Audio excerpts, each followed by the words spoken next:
નમસ્કાર મિત્રો, સ્વાગત છે આપની યુટ્યુબ ચેનલ જેનુસ કિચન પર।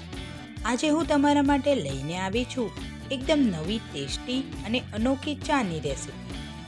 જે રેસીપી તમે એકવાર બનાવી લેશો તો ઘરના દરેક મેમ્બર્સ કહેશે, વાહ, આજે તો ચાનો સ્વાદ ગજબ છે। ફ્રેન્ડ્સ, આપણો દિવસ સવાર હોય કે સાંજ, ચા વિના અડધો અધૂરો જ લાગે છે। પરંતુ આજે આપણે જે ચા બનાવવા જઈ રહ્યા છીએ તે સામાન્ય ચા નથી, પણ મસાલા અને પુદીનાવાળી સ્પેશિયલ ચા છે। નવી રેસીપી જોવા માટે જેનુસ કિચનને સબસ્ક્રાઇબ કરો અને બાજુમાં આપેલ બેલ આઇકોનને જરૂરથી દબાવો। તો એક તપેલીમાં 3 કપ જેટલું દૂધ લઈશું અને તેને મીડિયમ ફ્લેમ ઉપર ઉભરો આવે ત્યાં સુધી તેને બોઇલ કરી લઈશું।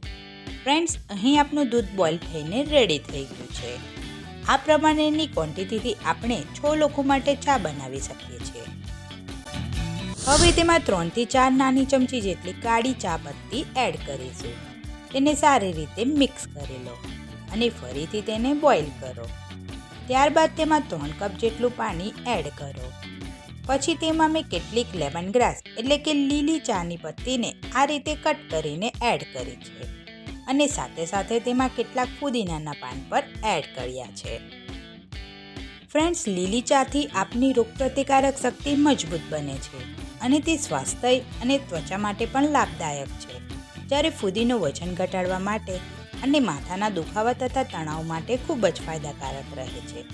ફ્રેન્ડ્સ, હવે આપની ચામાં ટેસ્ટ લાવવા માટે આદુ એડ કરીશું। તો તેના માટે મેં અહીં 1 ઇંચ આદુના ટુકડાને કટ કરીને આ રીતે ખાંડની દસ્તામાં ક્રશ કરીને લીધું છે।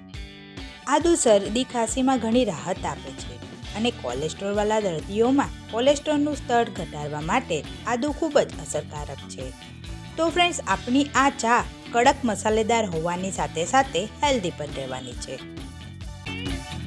ફ્રેન્ડ્સ, આજની આ રેસીપીમાં મારા હસબન્ડે મારી ખૂબ જ હેલ્પ કરી છે। તેમણે જ મને આ પ્રકારની રેસીપી બનાવવાની ઇન્સ્પિરેશન આપી છે। ફ્રેન્ડ્સ, હવે આપણે આ ચામાં સ્પેશિયલ ચાનો મસાલો 1 નાની ચમચી જેટલો એડ કરીશું। ચાને ફરીથી થોડી વાર માટે બોઇલ કરી લઈશું। ત્યારબાદ તેમાં સ્વાદ અનુસાર ખાંડ એડ કરીશું। મેં અહીં 6 જણ માટેની ચા માટે 4 મોટી ચમચી જેટલી ખાંડ એડ કરી છે અને ફરીથી ચાને 3 થી 4 ઉભરા આવે ત્યાં સુધી બોઇલ કર્યા બાદ રેડી છે આપની કડક મસાલેદાર વિન્ટર સ્પેશિયલ ચા। હવે ચાને ગાળી લો અને ગરમા ગરમ પીરસો। ફ્રેન્ડ્સ, સુગંધ આવી રહી છે ને, તો એની મજા કંઈક જુદી જ છે। જો તમને આ રેસીપી ગમી હોય તો લાઇક, શેર અને સબસ્ક્રાઇબ કરવાનું ભૂલશો નહીં। કોમેન્ટમાં જરૂરથી લખજો આગળ કઈ ચા અથવા રેસીપી જોવા ઈચ્છો છો। આજના માટે બસ આટલું જ। ફરી મળીએ નવી રેસીપી સાથે। ત્યાં સુધી બધાને મારા જય ગણેશ।